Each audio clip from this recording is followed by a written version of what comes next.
Social మీడియాలో దారుణంగా ఆమె ఏదో ఫేమస్ అయింది. ఆమె డీలు ఎన్నర్ అయింది. ఆమె ఒక ఆడ మనిషి, మన తెలుగు ఆమె డీలు ఎన్నర్ అయ్యి ఒక మధ్యతరగతి ఫ్యామిలీ అనమాట. అక్కడి నుంచి ఆమె డీలో ఛాంపియన్ అయ్యి ఆమె ఏదో ఇప్పుడు కాస్త పరిస్థితి బాగైంది. ఆమె రోజు రోజు ఫేమస్ అవుతుంది. అలాంటి వాళ్ళని మనం ఎంకరేజ్మెంట్ చేయాలి. ఎందుకంటే కష్టపడి పైకి వచ్చిన వాళ్ళని మనం ఆదుకోవాలి, ఎంకరేజ్మెంట్ చేయాలి. అంతేగాని సోషల్ మీడియాలో బండ బూతులు, విపరీతమైన ట్రోళ్ళు.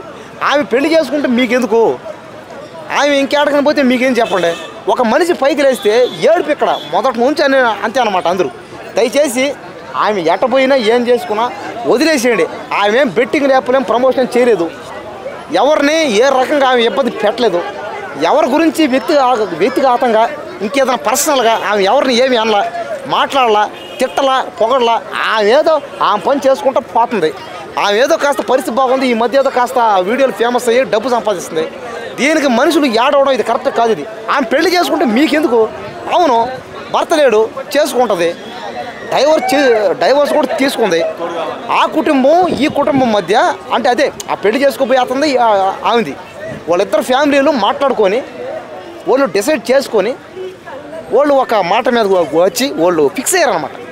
కాబట్టి ప్రేమించుకున్నారు, పెళ్లి చేసుకున్నారు. మధ్యలో మీరెవరు? దయచేసి ఇది ఆపేసేయండి. ఒకవేళ మీ అంతకు మీరు మళ్ళీ ట్రోల్ చేసినా, బూతులు అడుకున్నా మీకు టైం వేస్ట్ అంతే. జాను లిరి గారికి చెప్పేది ఒకటే, మీరు అలాంటివి ఏం పట్టించుకోబాకండి అనేవాళ్ళు అంటానే ఉంటారు. మీ పాటికి మీరు మీ పని మీరు చేసుకుంటా పోండి, మీరు ఫేమస్ అవుతారు. మీరు అనుకున్న గమ్యాన్ని, మీరు అనుకున్న దేన్ని ఖచ్చితంగా మీరు సాధిస్తారు.